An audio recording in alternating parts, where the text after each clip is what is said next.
बोलो जयकारा बोल मेरे श्री गुरु महाराज की जय। सभी गुरुमुख प्रेमियों से सब प्रेम, जय सच्चिदानंद। भक्ति क्या है, भक्ति कैसे होती है, भक्ति करने के लिए क्या कुछ करना पड़ता है, बहुत सारी ऐसी विचारधारा हो सकती है। भक्ति के अपने नियम हैं, कायदे हैं, कुछ कानून हैं, लेकिन सब के सब सरल है। जब तक भक्ति को समझने के लिए अपने आप को सरल ना बनाया जाए, सहज ना बनाया जाए, तो भक्ति थोड़ा मुश्किल हो सकती है। लेकिन जब हम स्वयं सरल बन जाते हैं, भाव की भक्ति की लगन लग जाती है। भक्ति कहाँ मिलती है, भक्ति करने की शिक्षा कौन देता है, ये सारी विचारधारा जब अपने अंदर उठने लगती है तो फिर भक्ति आसान होती चली जाती है। भक्ति हाथों से या पैरों से नहीं होती। हाथों से हम बहुत कुछ करते हैं भक्ति करते हुए। हाथों से तो आरती पूजा भी करते हैं, हाथों से तो भोग भी लगाते हैं, हाथों से बहुत कुछ बनाते हैं, सेवा करते हैं। लेकिन विचार करो कि ऐसे भी दुनिया में हमारे भाई बहन हैं जिनके हाथ ही नहीं है, जिनके हाथ हैं ही नहीं। अगर हाथों से भक्ति होती हो तो बिना हाथ वाले तो भक्ति से खाली रह जाएंगे। पैरों से भी भक्ति नहीं होती।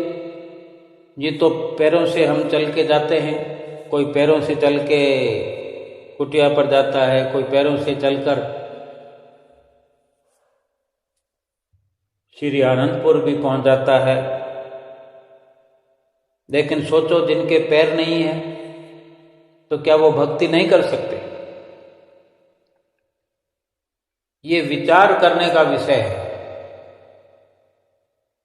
हम अनेक प्रकार से जतन करते हैं भक्ति के लिए, लेकिन महापुरुष हमें क्या समझाना चाहते हैं? अगर वो समझ में आ जाए तो हाथों से, पैरों से, कानों से, आँखों से, सब कुछ जो जतन हम करते हैं वो फिर सब सफल हो जाएगा। भक्ति में चार चांद लग जाएंगे, भक्ति में वाधा हो जाएगा, लाभ ही लाभ हो जाएगा। क्योंकि भक्ति के बारे में समझ होना जरूरी है। और महापुरुष जो समझाना चाहते हैं कि अगर हाथों पैरों से भक्ति होती तो फिर विकलांग तो यूं ही इस दुनिया से चले जाते। और भगवान ने जिसको भी इस दुनिया में नर योनि में, मनुष्य योनि में भेजा है, वो सब के सब भक्ति कर सकते हैं। भक्ति आंखों से भी नहीं होती। हम आंखों से दर्शन करते हैं, सोचते हैं भक्ति हो गई, दर्शन कर लिए हैं तो हमारा ये हो जाएगा, वो हो जाएगा। कोई हमें कह भी देता है कि दर्शन कर लो, ये ठीक हो जाएगा, वो ठीक हो जाएगा। केवल आंखों से भी भक्ति नहीं होती। भक्ति अगर आंखों से ही होती तो सूरदास ने तो बिना आंखों के परम पद को पाया। वो आंखों से बिना होकर के फिर भक्ति कर ही नहीं पाते अगर आंखों वाले ही भक्ति करते होते। बोलने से भक्ति होती है, सुनने से भक्ति होती है। तो जो हमारे भाई बहन इस दुनिया में सुन नहीं सकते कानों से, बोल नहीं सकते जुबान से, तो क्या वो भक्ति नहीं कर सकते? ऐसे ऐसे इतिहास लिखे गए हैं कि गूंगों ने भी भक्ति की है, बहरों ने भी भक्ति की है, बिना आँखों वालों ने भक्ति की है, बिना पाँवों वाले ने भक्ति की है, बिना हाथों वालों ने भक्ति की है।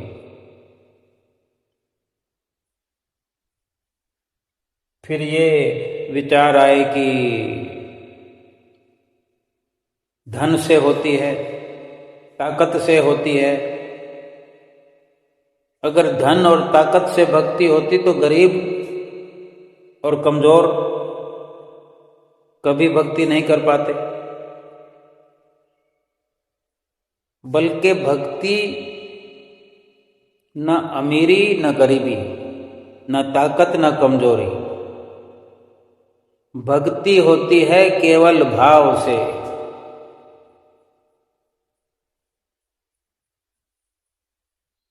एक एहसास है,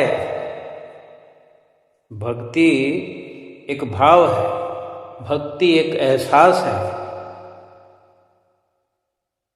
जो अपने ही हृदय के अंदर से उठकर हमारे विचारों में, ख्यालों में जुड़ती रहती है, भक्ति होती रहती है, हमारी आत्मा से जुड़ जाती है। भक्ति भाव का सच्चा सागर है।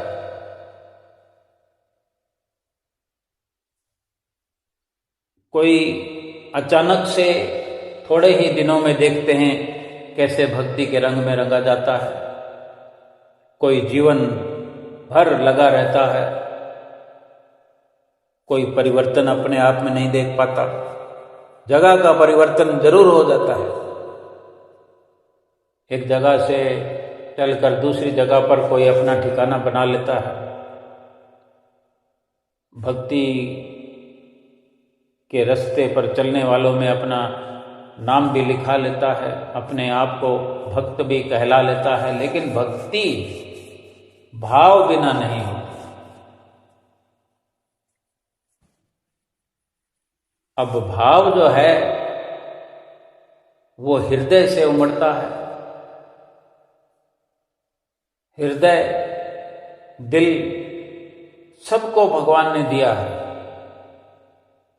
चाहे शरीर के अंदर कितनी कमी हो, कितनी कमजोरी हो, लेकिन दिल तो हर किसी को दिया है। दिल से ही भाव निकलता है, दिल के भावों से ही भक्ति होती है।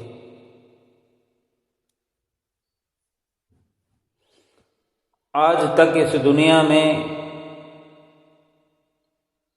अमीर और धन वाले, साधन संपन्न लोगों का बोलबाला इस दुनिया में रहा है।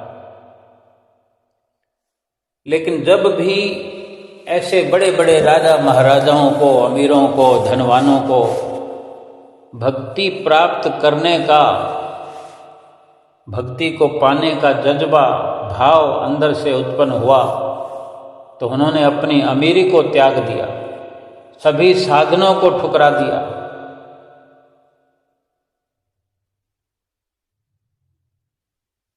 राजा जनक जैसे कितनी ऊंची पदवी को पा गए। बेशक वो राजा के पद पर बने रहे, लेकिन किसी भी प्रकार से उनकी राज्य के सुख और क्षणभंगुर पदार्थों में कभी भी लिप्तता नहीं देखी, निर्लिप्त बने रहे।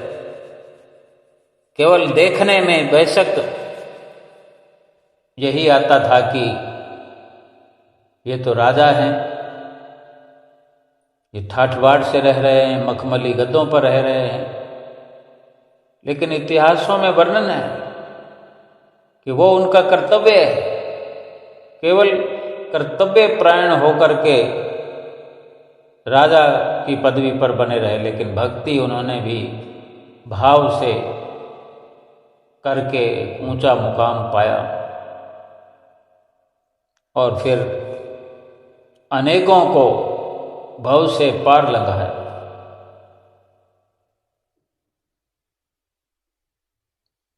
जितना भी हमारे शरीर में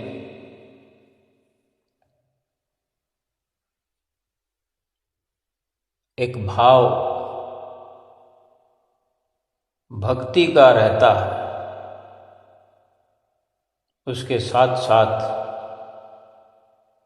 काम क्रोध लोभ मोह अहंकार भी तो इसी शरीर में रहते हैं। अगर भाव सच्चा हो, भाव में प्रेरणा हो, भाव में ताकत हो, तो काम क्रोध लोभ मोह अहंकार की पेश नहीं चलती। थोड़े समय में जो भक्ति के रंग में रंगे जाते हैं, ये भाव है। ये दिल से उठता हुआ भाव ही भक्ति के मार्ग में जल्दी तरक्की कराता है। बाकी तो एक ख्याल बना रहता है कि मैं अच्छा गाने वाला हूँ, मैं अच्छा सुनने वाला हूँ, अधिक से अधिक सुनता हूँ, मैं नित नियम करता हूँ, रोज़ सत्संग सुनने जाता हूँ या रोज़ सत्संग सुनाने जाता हूँ, या मैंने कोई धन खर्च के जैसे कहीं लंगर लगा दिया, कुछ दान पुण्य करते हुए भक्ति को चाहा, वो सब के सब जो हमारे विचार हैं कहीं ना कहीं भक्ति को कमजोर कर देते हैं। भक्ति के लिए निमाणा बनना पड़ता है, विनम्र बनना पड़ता है। और सबसे उत्तम बात है ये कि भक्ति करने के लिए सतगुरु की शरण में आना पड़ता है। जो सतगुरु की शरण में आकर के नाम की दीक्षा प्राप्त करके नाम सुमरण में लग जाते हैं, अपने आप को मिटाने की शुरुआत कर देते हैं। जैसे हम बरसों से अनुभव करते आ रहे हैं कि हमारे श्री आनंदपुर दरबार की निराली परंपरा है कि दंडवत प्रणाम करना हमें शुरू में ही सिखा दिया जाता है। दंडवत प्रणाम करना यानी समर्पित अपने आप को कर देना, समर्पण भाव रखना, यानी अपने पास कुछ सोचने विचारने के लिए रहे ही नहीं। मैं ये भेंटा करूं, मैं वो भेंटा करूं, मैं ये दान करूं, मैं पुण्य करूं, ये सब करने के लिए हमारे पास कुछ भी न रहे। हम अपने विचार, अपनी सोच,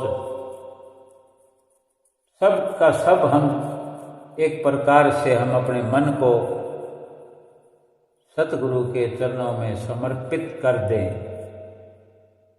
इसीलिए ये दंडवत का सिलसिला आदि जुगाद से चला आया।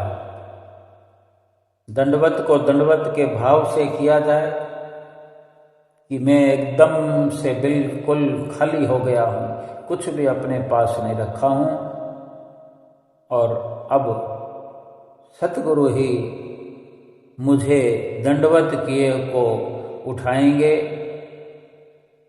और मेरे अंदर अब एक नई ऊर्जा, नई शक्ति का प्रवेश कराएंगे।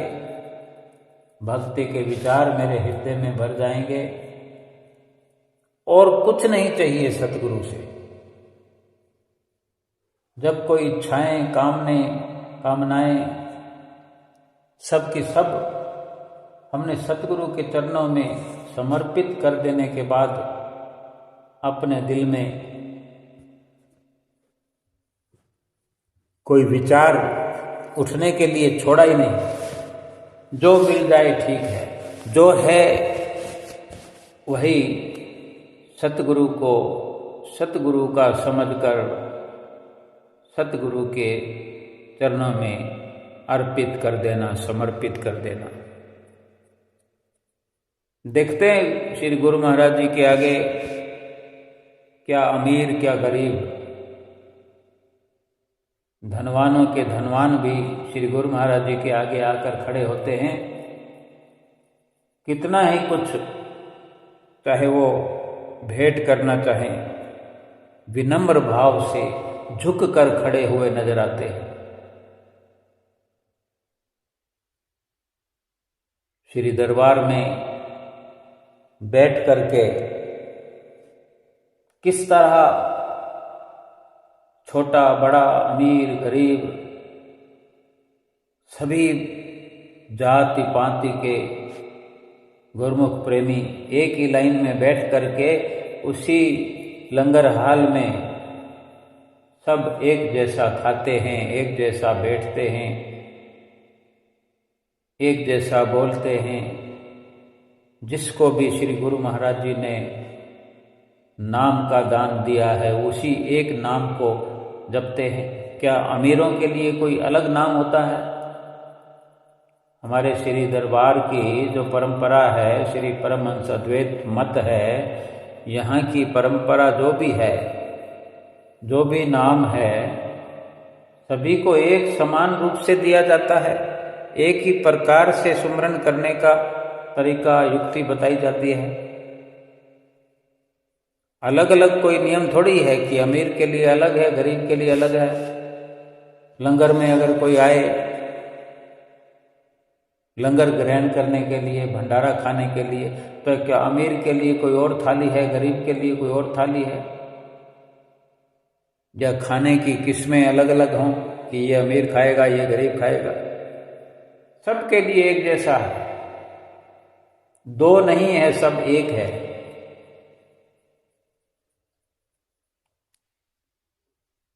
और जब तक सतगुरु की शरण में ना आए,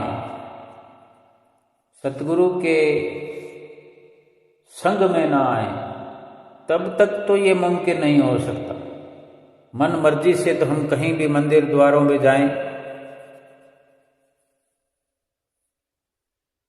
वहां का कुछ अलग हो सकता है। जहां कोई मर्यादा के अनुसार भक्ति करना सिखाएगा नहीं, तो भक्ति करना हम सीख नहीं सकते, भक्ति की प्राप्ति भी हम नहीं कर सकते। और जो सतगुरु की शरण में आ जाते हैं, जो भक्ति की राह पर मजबूती से चल पड़ते हैं, वो अपने बच्चों को भक्ति के अंदर बचपन से लगा देते हैं। चाहे कितनी छोटी उम्र हो, जन्म से लेकर भक्ति की शुरुआत कराते हैं। ये भक्ति का नियम है कि भक्ति करने के लिए कोई उम्र नहीं होती, कोई इंतजार नहीं होता। और हमारे श्री दरबार की जो मर्यादा है कि किसी भी उम्र में नाम मांगने पर तुरंत नाम की बख्शिश हो जाती है। चाहे बच्चा हो, अनजान हो, अगर अनजान है तो उसको भी नाम की दीक्षा लेने का अधिकार है। फिर जिम्मेवारी माता पिता की है कि उसको बोल करके, उसके कानों में नाम का रस घोल करके लगातार उसके संस्कारों को पल्वित पुष्पित करते रहे। ऐसे भी बहुत सारे इतिहास हैं कि माता के गर्भ में भी नाम का असर देखा गया है।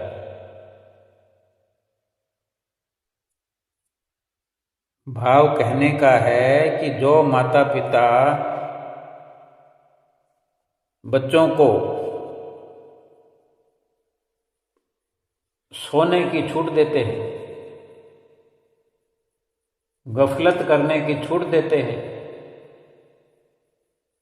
मोह के कारण तरस करते हैं, कहते ना बच्चा है सोने दो, आज रविवार है सोने दो। कोई बच्चे पढ़ते हैं, कोई बच्चे पढ़ाते हैं, कोई बच्चे छोटे हैं, कोई बड़े हैं, लेकिन सबके बारे में अगर मोह के वश माता पिता होकर के ये छूट देते हैं कि ये छोटे बच्चे हैं इसलिए छोड़ दो, सोने दो, ये बड़े बच्चे हैं पूरा सप्ताह काम करते हैं, आज रविवार है आज तो सोने दो। गुरुमुख माता पिता इंतजार करते हैं कि रविवार को तो कम से कम हमारे बच्चे सबके साथ मिलकर के आरती पूजा में शामिल हो, या इतवार का दिन है छुट्टी है तो माता पिता सोचते हैं कि आज हमारा बच्चा हमारे साथ चले, कितना भी बड़ा हो चाहे 40 साल का बच्चा भी हो, गुरुमुख माता पिता यही चाहते हैं और कोशिश करते हैं कि वो अपने बच्चों को वक्त पर आदत डाल देते हैं, तो निकट भविष्य में उम्र दराज हो जाने पर वही बच्चे फिर बड़े होकर के अपने माता पिता को बड़े इज्जत से, बड़े सम्मान से कुटिया में ले जाते हैं, आश्रम पर ले जाते हैं। आनंदपुर दरबार में, श्री प्रयाग धाम दरबार में ले जाकर के साथ पकड़ पकड़ करके अपने माता पिता को गुरु महाराज जी के आगे मत्था टिकवाने ले जाते हैं फक्र से। और जो मोह करते हैं बचपन से, तरस करते हैं और भक्ति से, नाम से, सत्संग से गाफिल रखते हैं अपने बच्चों को, एक प्रकार से अपने बच्चों को जहर देने के बराबर काम करते हैं। क्योंकि एक समय ऐसा आ जाता है कि अगर बचपन में शुरुआत नहीं की तो फिर ये मुमकिन नहीं हो पाता कि उम्र बढ़ने पर वो सीख जाएं, फिर तो मुश्किलें बढ़ती जाएंगी, दुनिया की तरक्की की ख्वाहिश बढ़ती जाएगी, भक्ति तो कहीं पीछे छूट कर रह जाएगी। भक्ति के बिना तो इंसान के अंदर केवल जहर ही जहर है, विष से भरा हुआ है इंसान, ये शरीर जहर से भरा हुआ है। फरमान भी आया है, वर्णन आया है कि ये तन विष की बेलरी, गुरु अमृत की खान, शीश दिए जो गुरु मिले तो भी सस्ता जान। इस शरीर को जहर की बेल कहा है, ये तन विष की बेलरी, और गुरु को अमृत का खजाना कहा है। जो माता पिता जबरदस्ती अपने बच्चों को अमृत वेले सत्संगत में ले जाने का प्रयास करते हैं, अपने घर में श्री आरती पूजा कराते हैं, इस अभ्यास को निरंतर पूरा करते हैं, तो समझ लो वो अपने बच्चों को आज अमृत पिला रहे हैं, और यही वो अमृत वो बच्चे बड़े होकर के अपने माता पिता को, दादा दादी को जीवन भर पिलाते रहेंगे। अपना बोया हुआ अपने ही काम आता है। आम बोओ, आम की गुठली बोई जाएगी तो आम का पेड़ होगा। बबूल का पेड़, आक का पेड़ अगर बोया जाएगा तो फिर बबूल का पेड़ ही उगेगा जिसमें कांटे लगे हैं। बोया पेड़ बबूल का तो आम कहाँ से होए।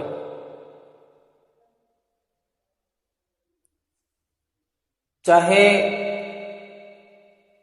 इधर लगा दो सुरती को, चाहे उधर लगा दो। भाव कहने का इतना है कि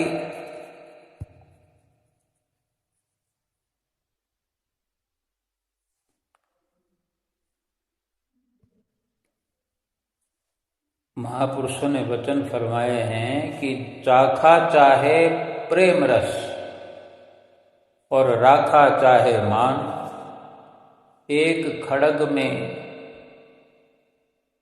एक मयान में दो खड़ग, देखा सुना न कान। कि भक्ति का ये भी अव्वल प्रकार का नियम है। जो भक्ति रस को ग्रहण करना चाहता है, प्रेम रस को पीना चाहता है, चखना चाहता है, भक्ति प्रेम को चखना चाहता है और संसार का मान सम्मान भी चाहता है, संसार के नियम कायदे कानूनों की परवाह करता है, लोक लाज देखता है, लोगों की परवाह करता है, वो क्या कहेगा, वो क्या कहेगा, मेरे बारे में कोई क्या सोचता होगा। क्योंकि जब तक लोक लाज से ऊपर उठ कर के भक्ति को नहीं अपनाया जाए तो भक्ति प्राप्त नहीं हो सकती।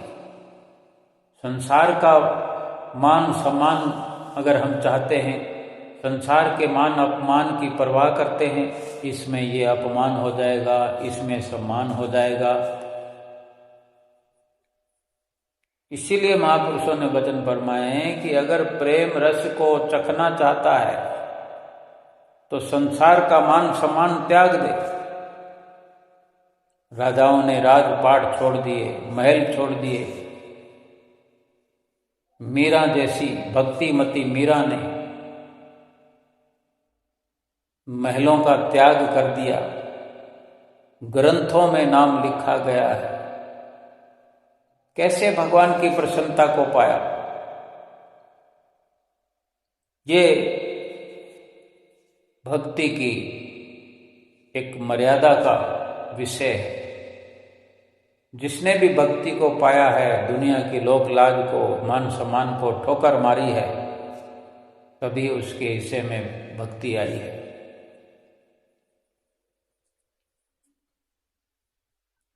क्योंकि इस दिल के अंदर दो वस्तुएं एक साथ नहीं समा सकती।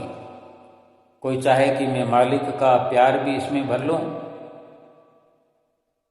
और संसार की मोहब्बत भी छोड़ूं नहीं, तो ये संभव नहीं है। अगर संसार की हसरतें पूरी करनी है तो फिर तो ठीक है, ऐश परस्ती में लगे रहो, संसार में सुख ढूंढते रहो, थोड़े थोड़े सुख प्राप्त करते रहो, थोड़ी थोड़ी देर में खाली होते रहो। जब देखो कोई ना कोई सुख की तलाश लगी रहेगी। क्योंकि जो भी सुख मिलता है, जितना भी सुख मिलता है, वो आधा अधूरा थोड़ी देर का क्षणिक सुख है। क्योंकि भक्ति के अंदर शाश्वत सुख है। अगर भक्ति में संपूर्ण सुख ना होता तो राजा महाराजाओं ने राजपाट छोड़ करके भक्ति को ना अपनाया होता।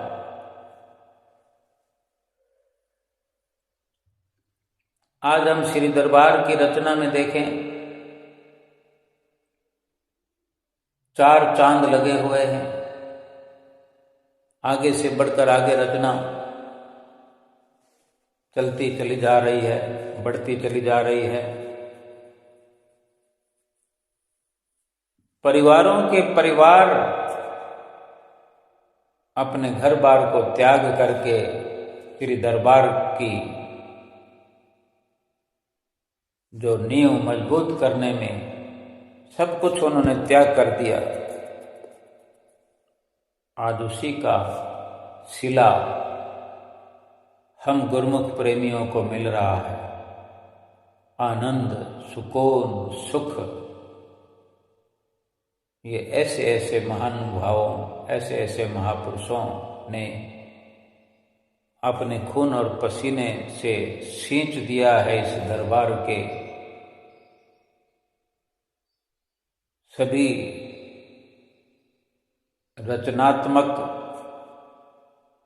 जो भी कार्य हुए हैं श्री परमहंसों की रचना में, अनेकों परिवारों ने अपना तन और मन, धन सब कुर्बान किया है। समर्पण भाव से सतगुरु के चरणों में जुड़े हैं और आज भी वो जुड़ते जा रहे हैं, सतगुरु की प्रसन्नता को पा रहे हैं। कोई अगर सोचता है कि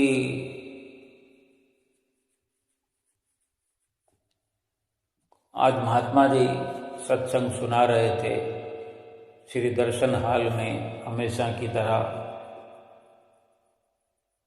कि भक्ति जो है वो एक इंसान की आत्मा है, इंसान की जान है, ताकत है, पावर है। उदाहरण भी दे रहे थे कि किसी ने घर बनाया हो, सुंदर बंगला बनाया हो और अनेक अनेक सामान, फर्नीचर, संसाधन रोजमर्रा काम आने वाले, जैसे कोई गीजर, हीटर, कूलर, एसी और भी कई प्रकार की इलेक्ट्रॉनिक सामग्रियां होती हैं, सामान होते हैं, वो सब खरीद कर लाया हो, जो सब के सब इलेक्ट्रिक से अटैच होने पर चलते हैं। उन सब के होने पर भी अगर वो लाइट के साथ नहीं जुड़ सकते, वहाँ पर लाइट का कनेक्शन नहीं है, पावर हाउस से कनेक्शन जुड़ा हुआ नहीं है, तो वो सारे के सारे सामान कबाड़ से अधिक कुछ भी नहीं रहेंगे। उस घर के अंदर वो कोई भी सामान अपना जलवा नहीं दिखा सकते, कोई कार्य नहीं कर सकते, कोई लाभ नहीं कर सकते वहाँ रहने वालों का। और अगर लाइट का कनेक्शन हो, लाइट सुचारू रूप से जलती हो, तो छोटे से छोटा उपकरण भी अगर खरीद कर लाया हुआ है तो वो भी अपना जलवा दिखाएगा। ये यूं कहें कि केवल लाइट जलती हो तो वो प्रकाश ही काफी है। सामान अगर ना भी हो तो कम से कम प्रकाश के अंदर आदमी देखभाल करके चल सकता है, उठता है, बैठता है, जागता है, सोता है। श्री दर्शन हाल में रोज इस प्रकार की सुसंगति में, सतपुरुषों की, महापुरुषों की शरण संगति में बैठ करके गुरुमुख कितना लाभ उठा रहे हैं। आज भी श्री गुरु महाराज जी ने हुक्मनामा दिया, श्री प्रयाग धाम में दर्शनों की बहार आई है। आज कुछ संगत बढ़ी हुई थी, कल रविवार को और कुछ ज़्यादा संगत बढ़ेगी, क्योंकि ये दिन शनिवार और रविवार खास हो जाते हैं कि अनेक अनेक गुरुमुख प्रेमी अपने घरों को छोड़ करके यहाँ नौकरी में हैं, जॉब करने में लगे हुए हैं, कोई यहाँ पर रहने लग गए हैं, परिवार सहित रहते हैं, उनको श्री प्रयाग धाम में श्री गुरु महाराज जी आने का दोहरा लाभ प्राप्त होता है। बखूबी वे नज़दीकी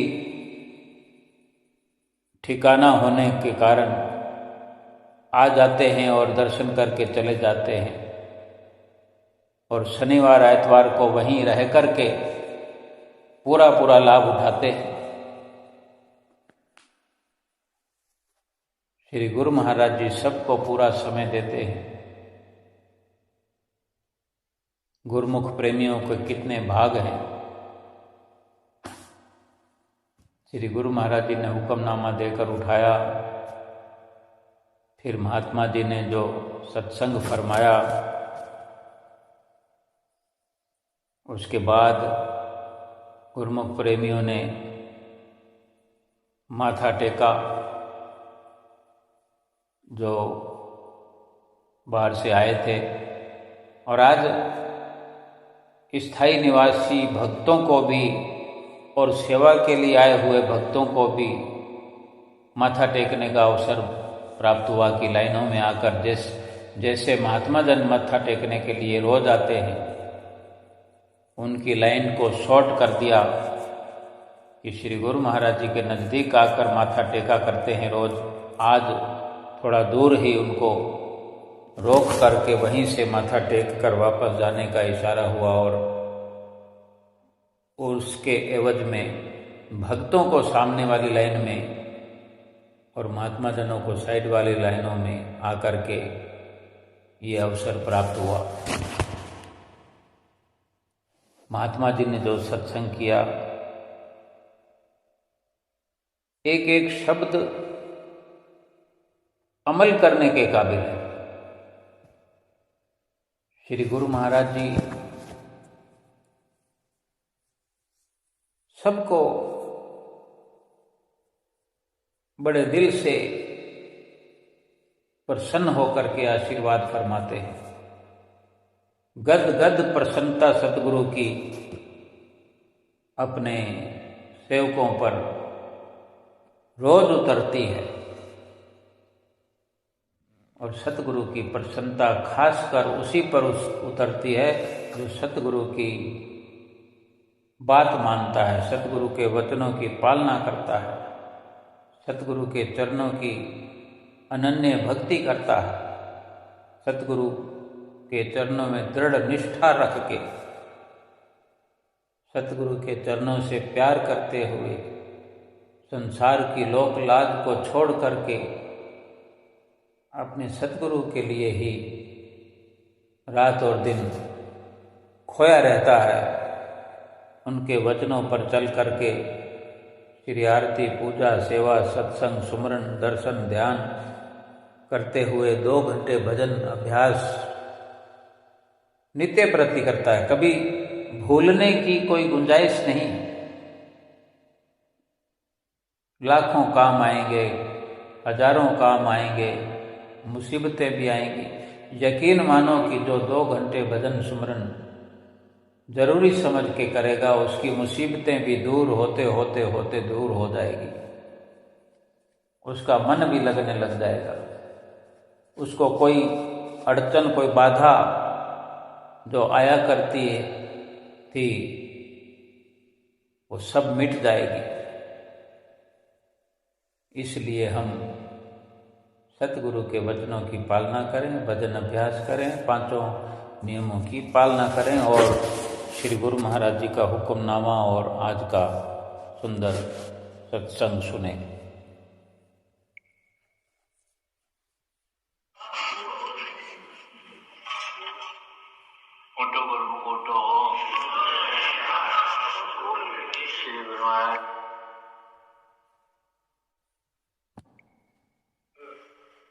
श्री हजूर सतगुरुदेव दाता दयाल महाराज जी के सुंदर पावन कल्याणकारी श्री दर्शन दीदार करते हुए मिलकर बोलो जयकारा, बोल के श्री गुरु महाराज की जय।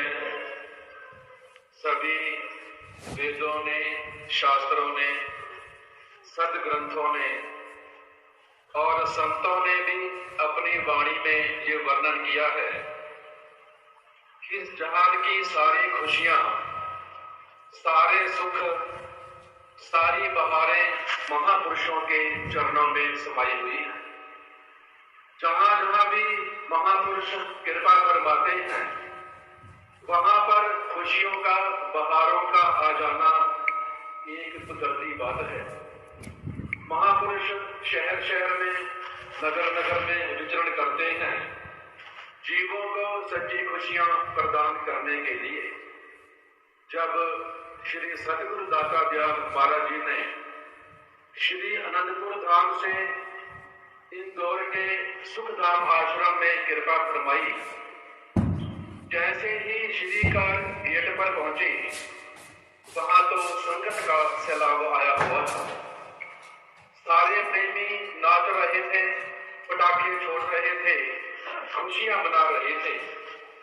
जब एक प्रेमी को पूछा, ऐसा पटाखों का चलाना, आप तो घर में भी कभी उत्सव होता है, कोई फंक्शन होता है, क्या ऐसी खुशी कभी आपको प्राप्त हुई है? वो प्रेमी कहने लगा, जो खुशी महापुरुषों का दीदार करके प्राप्त होती है, चाहे सारी दुनिया के पदार्थ क्यों न मिल जाएं, ऐसी खुशी कभी भी हमें प्राप्त नहीं हो सकती। वास्तव में महापुरुष धराधाम पर प्रकट होकर के ऐसे आलीशान दरबार की रचना करते हैं, केवल जीवों को जो दरबार की चरण शरण में आ गए हैं, उन्हें सुख प्रदान करने के लिए, खुशियां प्रदान करने के लिए। ये महापुरुषों के हम सेवकों पर कितने उपकार हैं, कितनी रहमतें हैं। दरबार का मिशन ही यही है, महापुरुषों का लक्ष्य ही यही है। जो भी जीव दरबार की चरण शरण में आ गया, वो तमाम जीवन सुख, शांति और आनंद से अपने जीवन को व्यतीत कर सके। इसलिए तो महापुरुषों ने कितनी हमारे ऊपर कृपा की है, संसार की मोह ममता से हमें छुटकारा दिलाया है, और इससे बढ़कर के कितना महान उपकार हम सेवकों पर किया है। जो भी दरबार की चरण शरण में आ गया, वो काल और माया के भय से आजाद हो गया है। क्या संसार में ऐसी कोई जगह है या कोई तीर्थ स्थान है जहां पर जाकर के जीव काल और भय के प्रभाव से आजाद हो सके? केवल महापुरुष ही हैं जिनकी चरण शरण में जाकर के, जिनके चरणों की छत्र छाया बना करके जीव तीनों लोकों के अंदर ही काल और माया के भय से आजाद हो जाता है।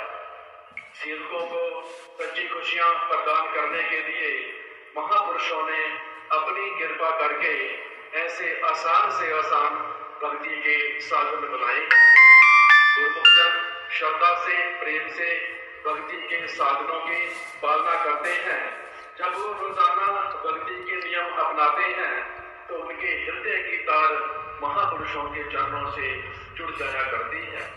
जब सुखों के भंडार से जीव का कनेक्शन हो जाता है, तो कभी भी जीवन में उसको दुख नहीं आता, क्योंकि सुखों के भंडार में आकर के जीव को हमेशा सुख, शांति, आनंद ही प्राप्त होता है।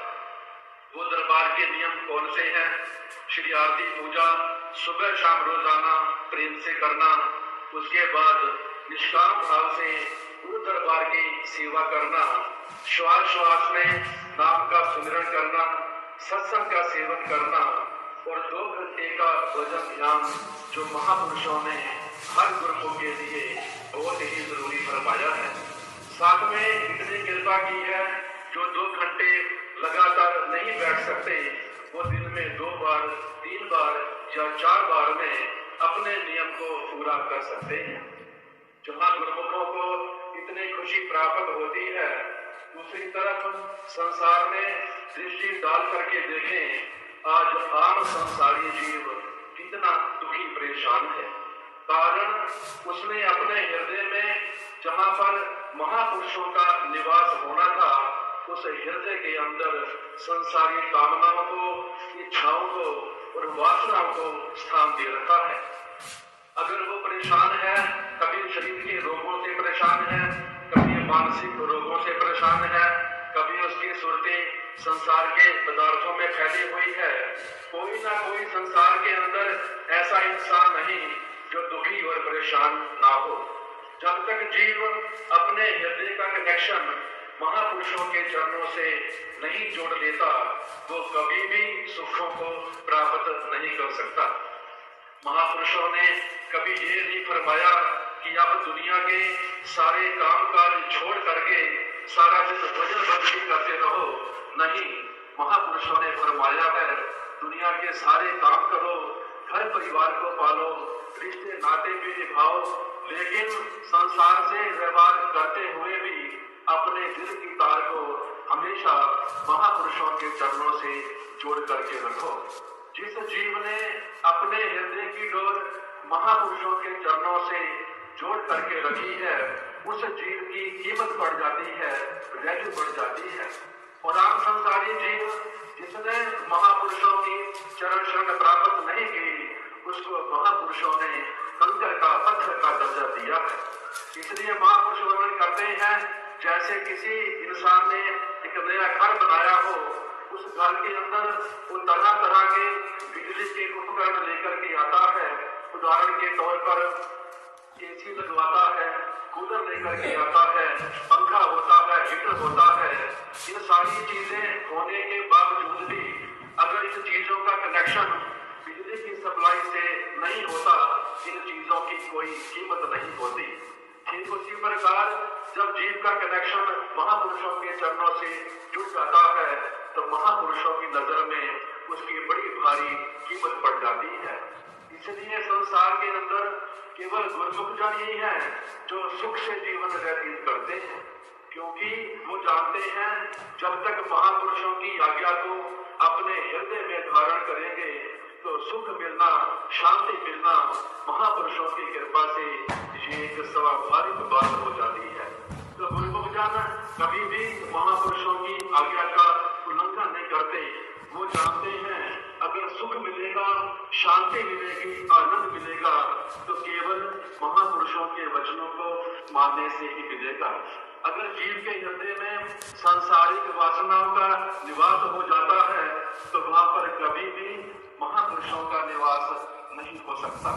संतों ने अपनी वाणी में यह स्पष्ट वर्णन किया है, चाहे प्रेम रस राखा चाहे मान, एक म्यान में दो खड़ग आंखों देखा सुना न कान।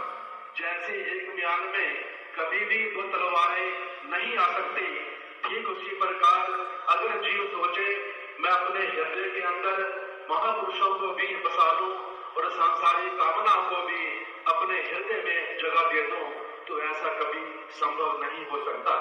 लेकिन गुरमुख जन ही है संसार की विषय वासनाओं को कभी अपने हृदय में उदाहरण होने नहीं देते, क्योंकि उनके शरीर के रोम रोम में हृदय के अंदर महापुरुषों का निवास होता है। कभी भी वो महापुरुषों की आज्ञा से बाहर नहीं जाते। वो भली बात जानते हैं अगर महापुरुषों की आज्ञा से बाहर हो जाएंगे तो मन माया के अधीन हो जाएंगे। अगर मन माया के अधीन हो गए तो 84 के चक्कर में चले जाएंगे।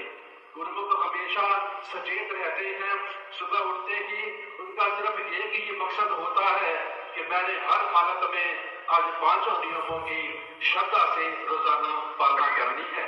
जब वो सतगुरु की आज्ञा मानते हैं, महापुरुषों के कहने पर चलते हैं, नियमों को अपने हृदय में धारण करते हैं, तो ये महापुरुषों की गारंटी हो जाती है, सेवक का कभी भी कोई काम रुकता नहीं है। असंभव से असंभव काम भी जो सेवक सोच नहीं सकता, वो महापुरुषों की कृपा से पूरे हो जाया करते हैं। जब महापुरुष इतनी कृपा कर रहे हैं तो सेवकों का भी ये फर्ज बन जाता है महापुरुषों महापुरुषों के वचनों को शिरोधार्य करके भक्ति के साधनों की रोजाना श्रद्धा से पालना करके महापुरुषों के आशीर्वाद को प्राप्त करके अपने जन्म को सफल कर लें। बोलो जयकारा।